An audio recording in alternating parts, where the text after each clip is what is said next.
When I go into schools and I say to parents, what do you want for your child by the time they graduate high school? They never say be great at geometry or be able to, speak iambic pentameter or, and Shakespeare. What they say is, I want him to share. I want her to be a good citizen. I want him to do what he says he's going to do. I want her to have good friends. They never say anything about academics. Mostly it's human qualities. And those kinds of things we teach in school, but unconsciously. Hello and welcome to the Sunshine Parenting Podcast, where each week we talk about ideas for raising kids who become thriving adults. I'm your host, Audrey Monkey. Here on the podcast, I share my experiences raising 5 kids who currently range in age from 16 to 26 and working with thousands more as a summer camp director over the past 3 decades. I'm the author of Happy Campers, and I frequently do workshops with parents, teachers, and summer camp professionals about social skills, connection, and happiness, topics I researched extensively for my master's in psychology. If you want tools for raising kind, optimistic, self-reliant kids who become thriving adults, you've come to the right place. Welcome to episode 124 of the podcast. Today, I have a rare repeat guest, Dr. Jess Shatkin. If you're a longtime listener, you may remember from way back in episode 16, which was recorded in the fall of 2016, when I talked to Dr. Shatkin about his book, Born to be Wild: Why Teens Take Risks and How We Can Help Keep Them Safe. In today's conversation, Jess and I talk about preventing mental illness and promoting health in the children and adolescents we work with and love. Here's a little more information about today's guest. Dr. Jess Shatkin is a board-certified child, adolescent, and adult psychiatrist. He leads the educational efforts of the NYU Department of Child and Adolescent Psychiatry. Dr. Shatkin sees patients each day in addition to running all medical student, resident, and psychology training emanating from the department. In addition, Dr. Shatkin has developed the nation's largest undergraduate program in child-adolescent development at NYU, which teaches 100 courses to over 5,000 students each year. Dr. Shatkin studies adolescent risk, resilience, and the prevention of mental illness. He has written 2 books, over 100 scientific articles, and is a popular presenter at meetings and conferences worldwide. And today it's my pleasure to welcome Dr. Jess Shatkin back to the Sunshine Parenting Podcast. Thanks so much for coming back on the podcast, Dr. Shatkin. Thanks for having me. It's a pleasure to be with you. So we talked, it's actually been all the way since October of 2016. So what have you been up to since we last talked about your book? So probably a lot of the same stuff. I manage a lot of balls. I run this undergraduate college program at NYU, which is now 50 courses strong. And we taught over 5,000 students last year. We've now taught about 40,000 students since we began the program in 2006. And we've been studying those students, and we found that many of them do go into mental health, and child mental health specifically. About 2/3 go on into mental health. So that's pretty exciting. 2/3 of those who take the whole program. But many people take our courses. And we've been also studying resilience a great deal and prevention, because these are areas that we understand a lot more about. And it's what I hope to talk with you about today. We understand that while mental illness is growing in frequency, it's happening more commonly. The more we study it, the more we see it, the better our practitioners are trained, the more easily we pick it up, the more treatments we have, the better people do. But at the same time, we've learned so much now about mental health that there's a lot we can prevent. So I've turned a lot of my attention since my book on risk, which came out in 2017, into prevention. I'm still talking about the book. I'm still out. I'm out probably once or twice a month talking about the book somewhere. But and the risk message is still very vital and important to me, but I'm increasingly focused on prevention. I started the first 10 years of my career before I went to medical school in public health. And so prevention is an area that's never left me, and it's something I've always been thinking about. And I think that now we're at a time in mental health where we understand enough that we can do preventatively. So we're studying that at NYU. I still see patients about 4 days a week. I have a radio show on Sirius XM, Friday mornings, 8 to 10 a.m., where we take call-ins and we talk with various people who've done these sorts of things. I'd love to have you on at some point if you want to talk about your books and things that you've done. And what else do I do? And I'm the vice chair for my department. So I have a lot of administrative responsibility and supervise the training programs in psychiatry and psychology and all the rest. Good thing you're not an overachiever. Yeah, I'm busy. I'm definitely busy. And it's actually getting hard to do new things because I have so many things going. Like I was saying, I have balls in the air. But it's exciting work. It's fun. I look forward to it. And I love the people I work with. And it's great to be in New York City. It's an exciting place to be. Yeah, that's awesome. Well, now, do you think you have another book in you about resilience? Is this going to be, are we going to hear from you again soon? Yeah, so I've got a couple of ideas, one about resilience, one about prevention. I haven't put pen to paper yet because I've been so busy, but I think in the next 3 to 5 years, I'll put something down about that. Yeah. Well, it's so great to have you on because you're really on the front lines and really know what's going on with adolescents and kids in terms of mental health. And you work with all these college students and graduate students and everybody. So what are, for just the layperson, the parent listening, the camp professional, teachers, what are some practical strategies that those of us who aren't psychiatrists can apply to help prevent mental health problems with our kids and kind of promote good mental health and prevent illness for them? Yeah, so there's a number of things that we've learned, and there's some that have great data, so we understand that they actually work really well, and I'll focus on those first. There's some that have some data that are, good enough. There's some indication to think that they are helpful and that we could do more if in terms of studies and in terms of trying out the best approach, but they definitely have some indication of utility. And then there's some big global strategies, which are not anything a parent or a teacher can do, but our society can do. So let me focus on the things that parents and teachers can do first and that involve the kids themselves. So one thing, and I'm sure you know a great deal about this yourself, we've known since about the 1960s about authoritative parenting. When kids are raised by parents who are what we call authoritative, they're loving and kind and supporting, but they also give clear guidelines, they set limits, they reinforce positively, they punish infrequently, but they punish if they have to, that those kids tend to do better in all sorts of ways than kids who are raised by parents who are authoritarian, which is best summarized by why, because I said so, or parents who are permissive or indulgent and just sort of give everything they want, or parents who are at worst negligent and don't pay attention. But kids who have parents who are authoritative do much better in every way. They become better students. They're more likely to stay in school, less likely to have a premature pregnancy, less likely to get sexually transmitted infections, less likely to get involved in drugs, less likely to have accidents and injuries like automobile accidents.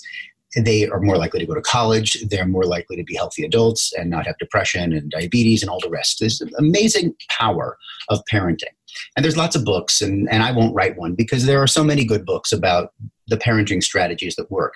But what I'm discouraged about is, A, how few professionals understand these skills, and that includes teachers and special ed teachers and psychiatrists and psychologists who really use these, and how many kids don't understand these. I think that we should be teaching the skills that lead to this kind of approach, this sort of behavioral modification, really at the very earliest of years. That teachers could be using these skills in elementary schools, kids could be learning what these skills are in high school so that all their relationships are better.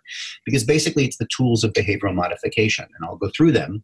In the world of parenting and psychology, we call it parent management training or parent training or behavioral parent training, and they go by different terms, but that's the catch. A group of words.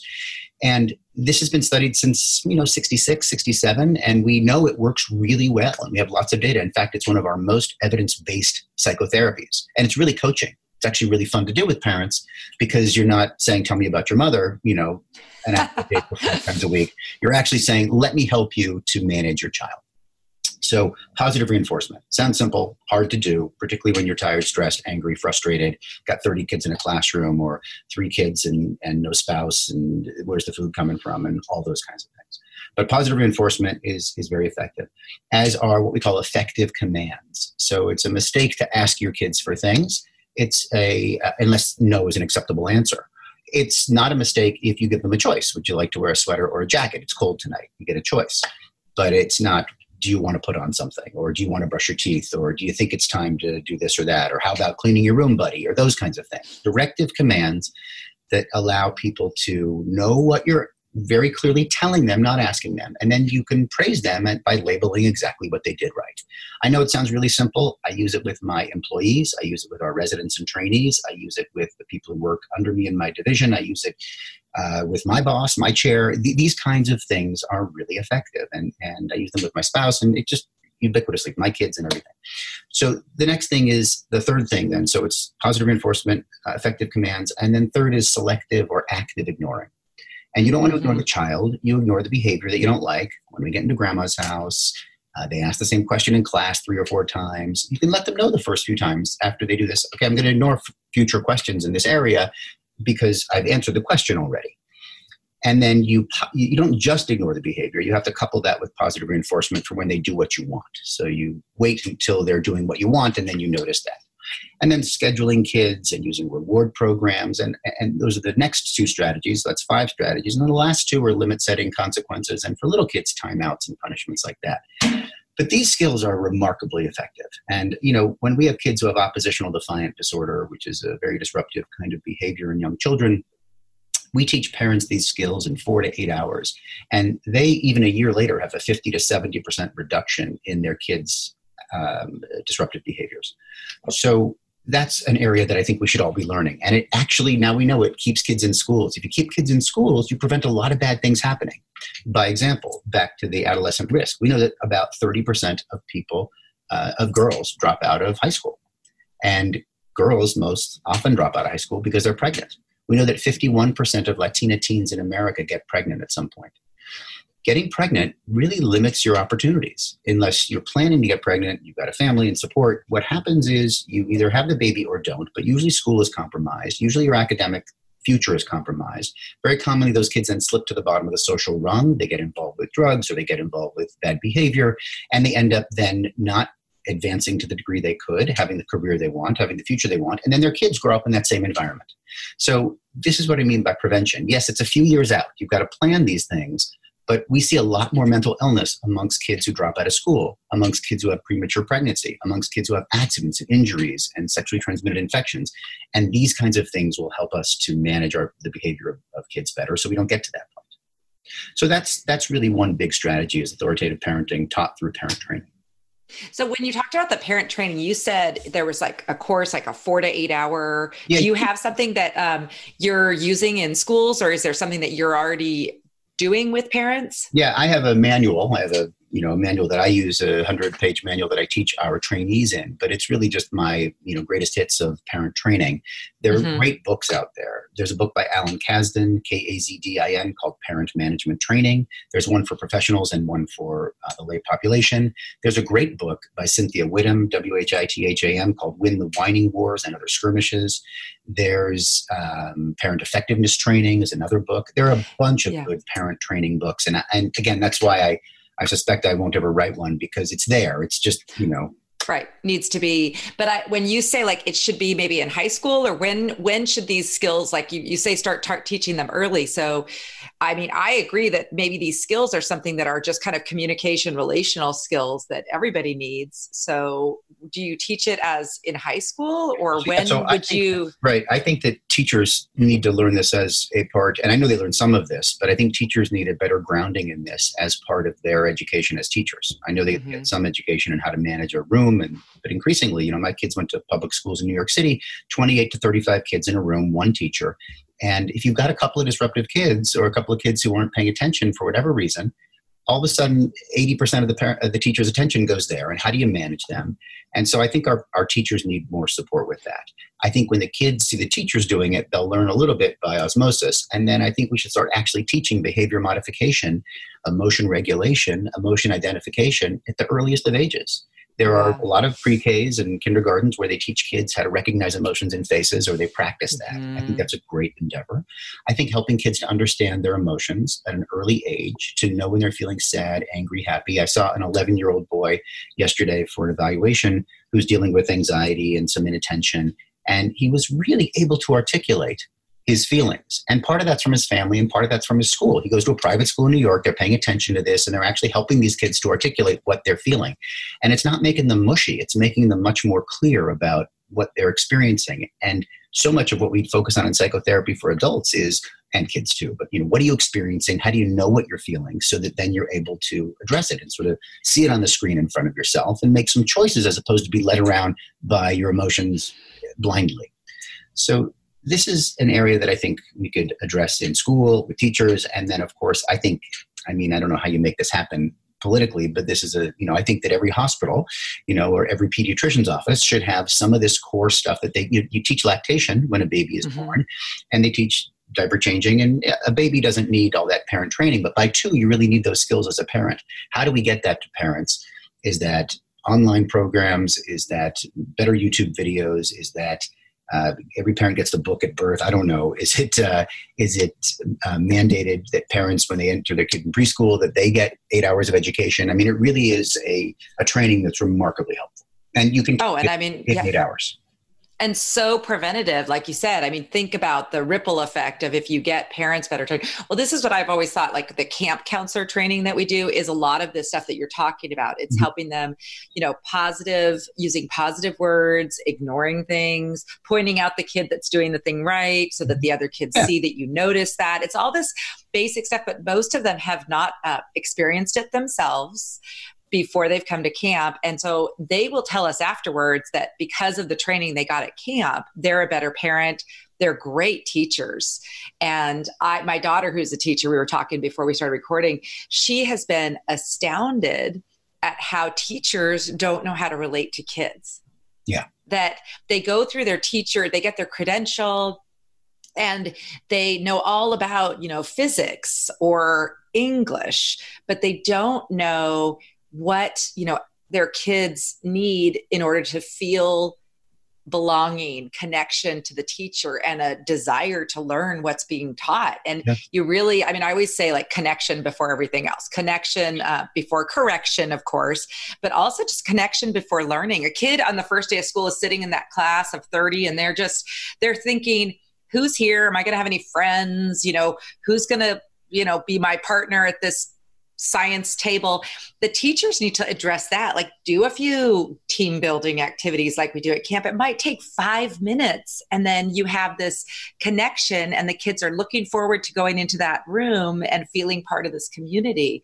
It's so fundamental, and same with families. So I'm with you on that. I would love to see universal parent education. You agree, like lactation is taught in the hospital. And I think about like when you get married, and you get married in any kind of religious setting, they always have premarital counseling as part of it. Like it's before you do this, like we don't want you to end up divorced, so we're going to do this pre-work.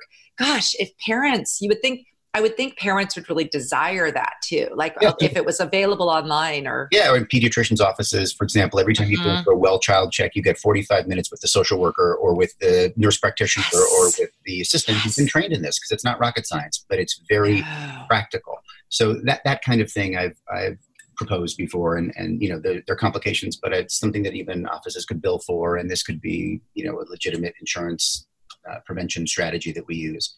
I think it's really important, and I think that there's a lot of opportunity to find creative ways to deliver this. When I go into schools and I say to parents, and I go into schools a lot, and I say, what do you want for your child by the time they graduate high school?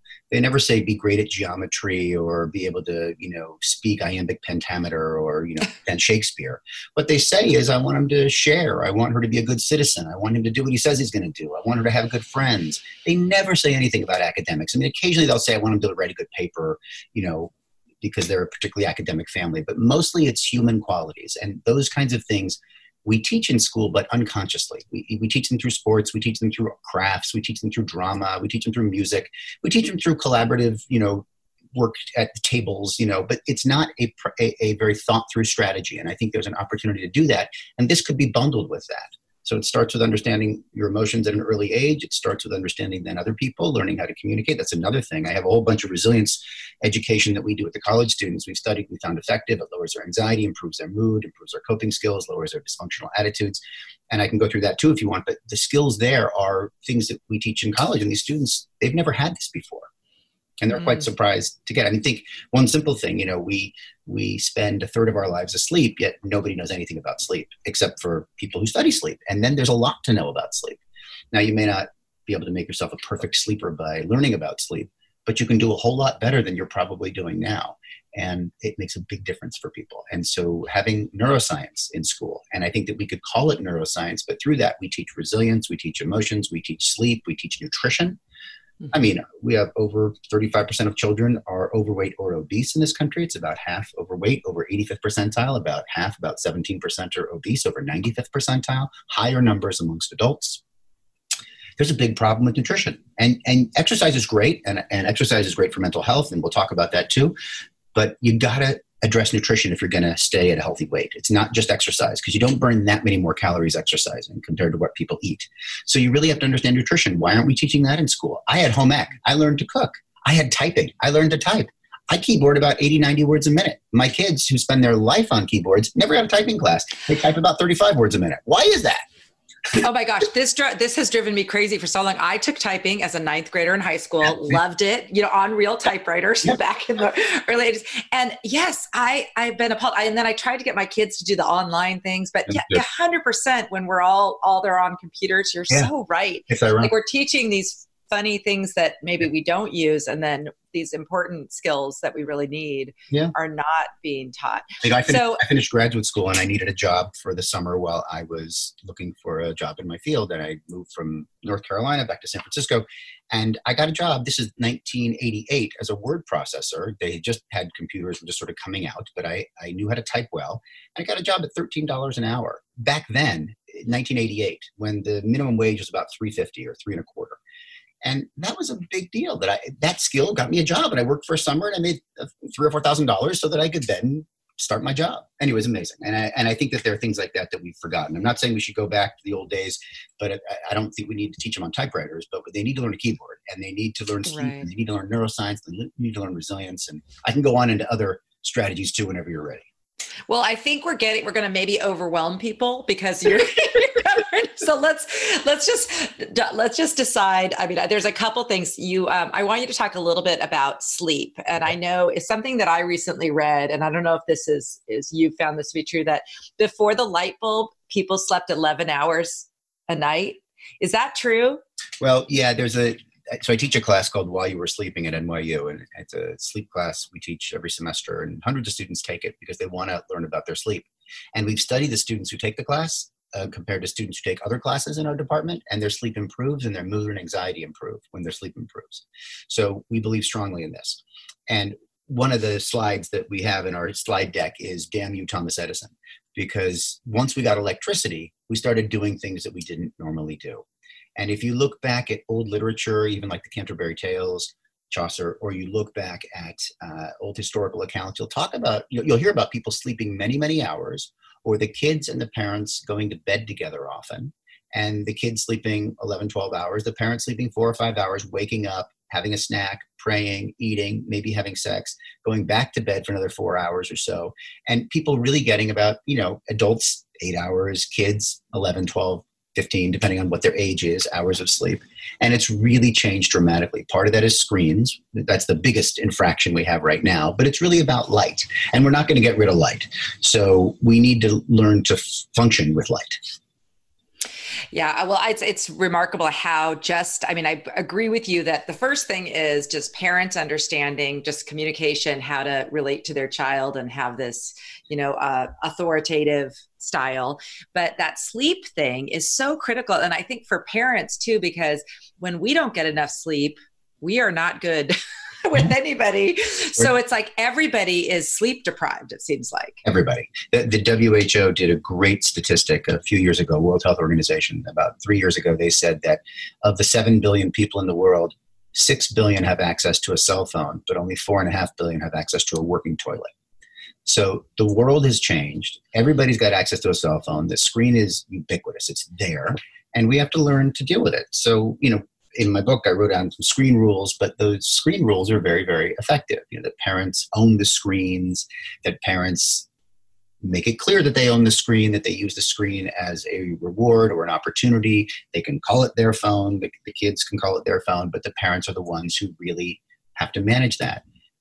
You need to friend your kids on social media. The screens are a reward, not a privilege. Nobody lives or dies with a screen. There should be limitations around screen time when the kids are young, particularly like weekends only or shared time with parents only. All screens need to be in public places. There need to be blue light blocking devices so that the kids are using them in the evening. It doesn't stop their melatonin flow because the blue light coming out of the screens can slow your melatonin, which causes sleep problems. And always supervise your kids on screens so that you know what they're looking at and what they're doing. But these are basic screen rules, and you can find these in various places online. I'm not the creator of all these things, but this is very helpful for parents. And it starts really earlier and earlier now. I mean, I'm always disturbed when I see kids on the streets of Manhattan looking at iPads at 2 years of age, or throughout a whole plane ride, a child is on a screen. I think some screens is fine, probably, and not harmful, but increasingly we're recognizing that there really is an impact from screens. It impacts the brain. It impacts the way we perceive threat, how anxious we feel. It affects our sleep in a big, big way, which we can talk more about. And when your sleep is affected, a lot of things are affected. Mm-hmm. So that's a very practical takeaway from all this, is that even if, you don't have time to go through all the parent training, and I'm guessing the thing is that the people who listen to this podcast do have a lot of training. They do read the books, so they know about like positive behavior management and that kind of thing. And I think we've all heard enough about sleep, and we're learning so much about the neuroscience and how we're being impacted and everything. So what are the things that when you're like with your patients or with your students, what other practical things are you wanting parents to understand about how they can just promote better mental health for their kids? So we touched on this already, but I'm going to hammer the point home a little bit. I call this the triumvirate of good health, the 3 healthy habits that I think every parent can help their child to develop: exercise, sleep, and nutrition. So we talked about sleep already. And again, if we look at the brains, we can see disrupted brains when people don't sleep, worse decision-making, higher rates of obesity, less empathy, all sorts of things related to screen time. So screen time needs to be managed and limited. And now the American Academy of Pediatrics says nothing before 2, no more than an hour a day before 6. We're really getting a sense in terms of looking, because we can look deep into the brain now, and we can see what the effect of being on screens a lot does. We see less empathy in these kids. We see that when the screens are taken away, they all of a sudden become more empathic. And it's good for kids to be bored. We don't let our kids explore the natural world in the way we used to. And another way this shows up is in exercise. So it's recommended by various groups, depending on who you follow, American Exercise Groups or the CDC, the Center for Disease Control says kids should have about an hour or 60 minutes of activity a day, 7 days a week, some sort of aerobic activity. It can be a vigorous walk, it can be playing basketball, it can be swimming, it can be anything. But it really helps our bodies in myriad ways, not the least of which is to sleep and burn calories effectively, maintain a high metabolism, but also to improve your mood. We know that people who exercise regularly improve mood, and we know that exercise works as well as psychotherapy for mild and moderate depression. You get people exercising 5 times a week for 45 minutes, they feel better. They feel better about themselves, they feel more competent, more empowered. So what do? We need to emphasize this to parents. Only about 20% of kids in America get that 60 minutes a day, kids under 18. About 40% get some exercise. But there's a lot of kids then who aren't getting at least 3 or 4 days a week of exercise. Parents can have a big role in this, as can schools. As we've lost money in schools, we've cut the easy things to cut. And the gym and the art and those things that seem like extra were easy to cut. But it's a mistake, because we concentrate better when we exercise. We have more energy when we exercise, all the rest. So that's something parents can do. And because so many parents suffer from the same problem, I always direct parents to do stuff with their kids. Go biking with your kid, take vigorous walks with your kid, go hiking with your kid. There's nothing better than family activity, and that's a great way to do it. And then the third thing is nutrition. And we touched on this before too, but I think this starts with parents providing healthy meals when they can. I know a lot of people who in our country are single parent homes. They're eating fast food. They're picking it up on the way home because they're working 2 jobs. The kids are I know how difficult it is. I see and work with a lot of these families. So I'm not trying to minimize how difficult this is and make it all simple. And it's the upper middle class people who can go to the farmer's market and get the fresh non-pesticide foods and all the rest of it. But it may very well be that these pesticides and these hormones that are going into the meat that our kids are eating is part of what's causing the precocious puberty we're seeing, the early puberty. Early puberty isn't good for kids. So there are a number of things where nutrition has a play. And again, the obesity is a big problem. And the best way to manage that is by knowing how to eat. So schools and parents can be involved there too. So I call that the triumvirate of good health: sleep, exercise, nutrition. And that's a big part of what we focus on in our college program around resilience, the healthy habits. That's great. And I think it's that kind of stuff that we all need to be reminded of. I do think it seems like even fast food restaurants are getting a little better of having some healthy options sometimes. And then like Trader Joe's, I just think that's one of those places where you can get like the pre-made salads and that kind of thing. When you were talking about screens earlier, I just remember my daughter, I have a my other daughter teaches kindergarten in Washington, D.C. And she had a couple kids come back from the break with iPhones, and they're 5. Yeah.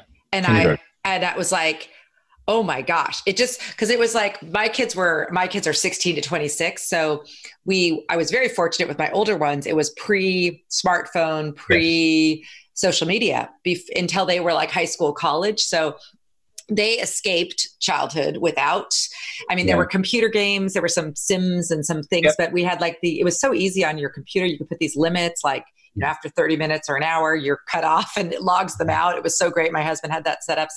So much easier. And then we also had the no television during the week rule, when they were little, and it was just easier to manage. I really see with my younger 2, how much more complicated it's gotten. But then I, like you said, I just think if there was one thing parents of young kids could do now, it's just keep the screens out, like for themselves too. I think we're all, either, I read somewhere it's either we're not maybe all addicted, but there's another word like right below addiction, where you just pick up your phone so many times every day. Yeah. It seems like that's a simple thing that actually, if you're not on your screen as much, you're probably getting more exercise and more sleep. Yeah, screen time is associated with obesity. So the more screen time you're having, the more you're likely to not be exercising. And you're right, the less you're likely to sleep for not only the reasons, the fact that you're distracted and you're keeping yourself awake, but it's also the light effects of it. Yeah. The bright light blocks your melatonin, which makes it harder to rest and relax. So I think there's a lot of reason. And the iPhones now and maybe others have the screen time feature. So you can look and see how much time you're spending on screens. And you might be surprised when you look at that. And it's important to turn it on in your kid's phone so you can get a sense of that. And email every week about what the usage is, because sometimes people are on 4, 5, 6 hours a day. And that's surprising. They pick it up hundreds of times a day. They're getting 100 notifications an hour. Well, if you're getting that many notifications, you're constantly being buzzed or distracted. So keeping phones out of school or out of kids' hands in schools, delaying as long as possible. And we were like you, my kids are late teens, early 20s. And so we were able to hold off until 9th grade easily because not everybody had them until then. By then, I didn't even want them to have them then, but it just was very hard not to give them as the only kid who doesn't have a phone. So, it's different for parents now. It's even harder because you have kindergarten, 3rd grade, 4th grade. It becomes a rite of passage. And these are not cheap devices. They're 60 to $100 a month for parents. It's a lot of money. And you even see parents who are lower middle income who are paying for this. And we have not a lot of studies on this, but there's one interesting study of middle school kids. And for 5 days, they took them out in the woods and they did school out in the woods. Yeah. And the kids, they had better eye contact at the end of those 5 days. They reported more empathy in the surveys that they completed. They were happier. There are a lot of things that we benefit from. And like I said, kids don't get a chance to explore the natural world and be bored as much as they used to. It's great to be bored. Yes. Yeah. So of course, then we end with, of course, they all need to go to camp because that's the place where I love how I could get most episodes to end with the answer to most things. No, really though, it's true that when kids are at camp, they report, and this was the research I did, they feel happier. Yeah. And I'm sure. They feel like they have better friends in those 2 weeks at camp than all year because it's real connection without distraction. Yeah. So, and they're outside and they're getting tons of exercise and a lot more sleep. Yep. And, nutritious food without, there's no soda, there's no snacking. Yep. Like we're not snacking, we're eating meals and then going out and doing stuff. And so, I unfortunately, I wish the whole world could be more like camp, but since it can't, I think parents can kind of learn from that too. So we are out of time, but this has been great. And I feel like, you have so much wisdom to share. Well, I will put links in the show notes, but why don't you where's the best place for people to just find your articles, your research about all your work? My website, it's drjess, JessPShatkin.com, drjessPShatkin.com. And there's tons of stuff. And I'll also link to our last episode, which was really good about your book. And repeat the name of your book in case people didn't hear that episode. It's called Born to Be Wild, Why Teens Take Risks and How We Can Help Keep Them Safe. Yeah, I really enjoyed that book. And it was very powerful. And again, showed some things that people wouldn't think are the cause of the risky behavior. So that was really good. Well, thank you so much for being on again, Jess. And we'll definitely have to talk more as you keep learning more things. And I'm looking forward to the next book, whatever it's on. Thanks for having me. I really appreciate it. Sure. It was so great to have the opportunity to talk with Dr. Shatkin once again. He is just so full of knowledge and information and ideas for preventing mental illness and promoting good health in our kids and ourselves. I benefited and learned so much from this interview, and I will definitely be re-listening to it because it is chock full of information. I hope you enjoyed the conversation as much as I did. As always, you can find notes, links, and other resources related to today's conversation by visiting my website at sunshine-parenting.com. While you're there, be sure to sign up for my email list so that you don't miss out on any of the great resources I have available for raising thriving kids. If you enjoyed this episode, I'd really appreciate you sharing it with a friend. Please take a moment to give Sunshine Parenting a rating or review on iTunes or wherever you listen to podcasts. Let's end with a quote from my book, Happy Campers. Positive relationships are what make a happy life. So let's help our kids build the social skills they need now to have strong friendships and positive relationships throughout their lives. I'm Audrey Monkey. Thank you for joining me for the Sunshine Parenting Podcast. Join me again next week.